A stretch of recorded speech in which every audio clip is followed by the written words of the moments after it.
Chapitre 5 Perceval chez Gornement.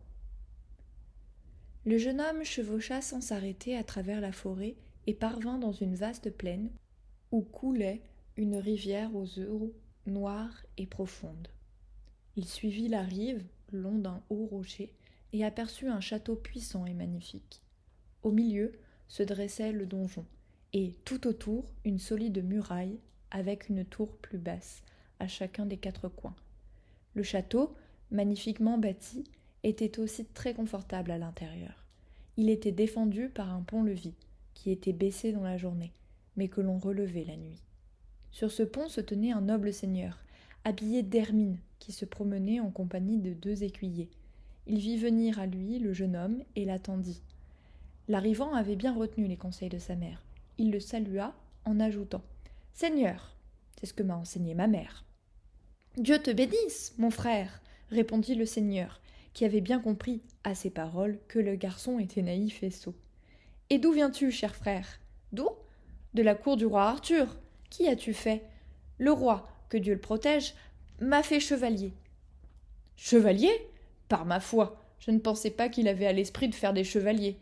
Et dis-moi donc, noble frère, qui t'a donné ces armes? Le roi me les a données. Et il lui raconta comment tout cela était arrivé. Le seigneur lui demanda alors ce qu'il savait faire de son cheval. « Je le fais courir partout où je veux, tout comme je faisais avec le cheval de chasse que j'avais dans la maison de ma mère. Et tes armes, mon ami, que sais-tu en faire? Je sais les revêtir et les ôter. Comme m'a appris le jeune homme qui, devant moi, désarma celui que j'avais tué. Et je les porte facilement, car elles ne me gênent en rien. »« Pardieu, j'en suis bien content, fit le seigneur. Dis-moi donc, maintenant, si tu le veux bien, ce qui t'amène ici.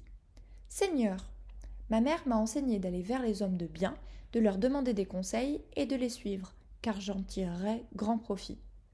Cher frère, béni soit ta mère, car elle t'a bien conseillé. As-tu autre chose à ajouter?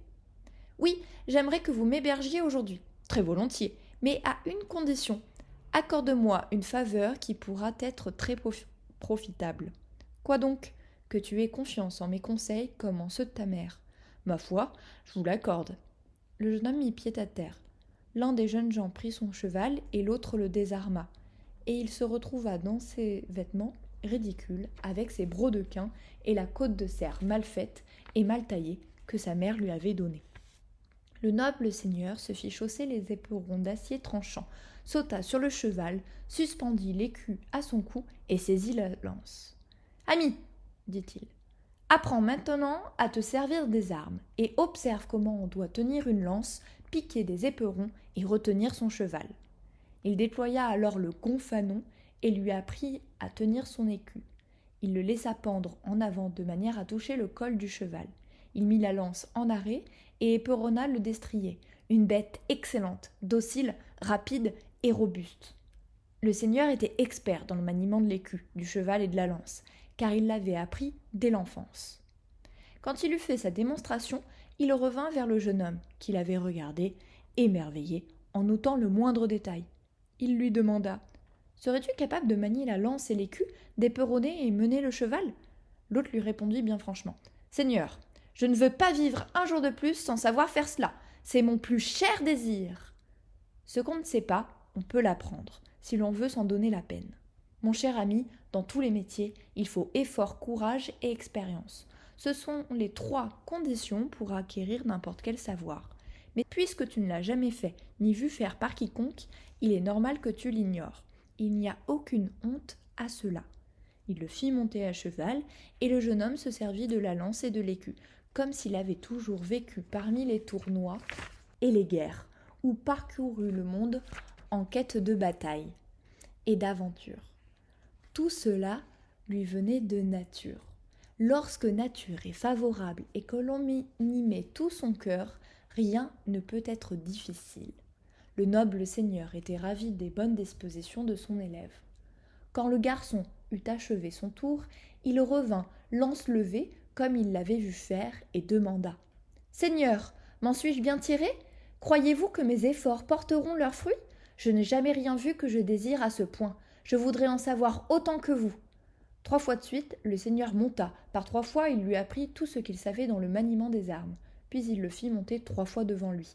À la dernière, il lui dit « Ami, si tu affrontes un chevalier, que feras-tu s'il te frappe ? Je le frapperai à mon tour. Et si ta lance se brisait, eh bien, il ne me resterait plus qu'à me servir de mes poings. Pas du tout, mon ami. Tu irais l'attaquer à l'épée. » Le seigneur lui enseigna alors comment manier l'épée, pour qu'il sache se mettre en garde en cas d'attaque, ou attaquer lui-même à l'occasion. Puis lui mit la main à l'épée. « Ami, c'est ainsi que tu te défendras si l'on t'assaille. Pardieu, j'en sais déjà beaucoup sur ce point. Chez ma mère, je me suis exercée jusqu'à l'épuisement à pourfendre coussins ou planches. Rentrons donc maintenant à la maison, dit le seigneur. Tu y seras bien hébergé ce soir. Et le jeune homme demanda à son hôte. Seigneur, ma mère m'a appris à ne pas rester longtemps avec quelqu'un sans savoir son nom.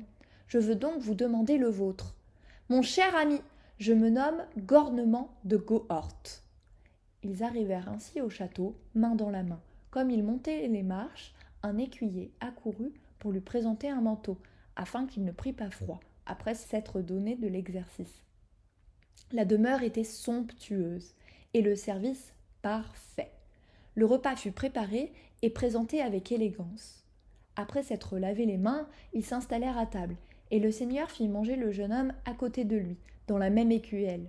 Je n'en dirai pas davantage sur le repas, qui était de grande qualité. Quand ils eurent quitté la table, le seigneur, qui était très courtois, le pria de rester chez lui tout un mois, et même une année. Il désirait lui enseigner tout ce qu'il savait. Mais le jeune homme lui répondit « Seigneur, je ne sais si je suis loin ou près du manoir de ma mère, mais je prie Dieu qu'il me conduise à elle pour la revoir encore. Je l'ai vue tomber évanouie au bout du pont, devant sa porte, et j'ignore si elle est vivante ou morte. C'est le chagrin qu'elle éprouva lors de mon départ qui la fit tomber évanouie. Je partirai demain, au lever du jour, car je ne peux demeurer plus longtemps ici sans avoir de ses nouvelles. » Le seigneur comprit qu'il était inutile de discuter, et ils allèrent se coucher. Au petit matin, le seigneur se leva et rejoignit le jeune homme dans sa chambre. Il lui fit apporter une chemise et des braies, de fines toiles de lin, des choses teintes en rouge et une cotte de soie, violette, tissée en Inde. « Ami, si tu veux me croire, voici les vêtements que tu vas porter. »« Seigneur, vous voulez que je mette ces vêtements ? Ceux que ma mère m'a fait ne sont-ils pas les meilleurs ?»« Non, mon ami, je t'assure qu'ils valent bien moins.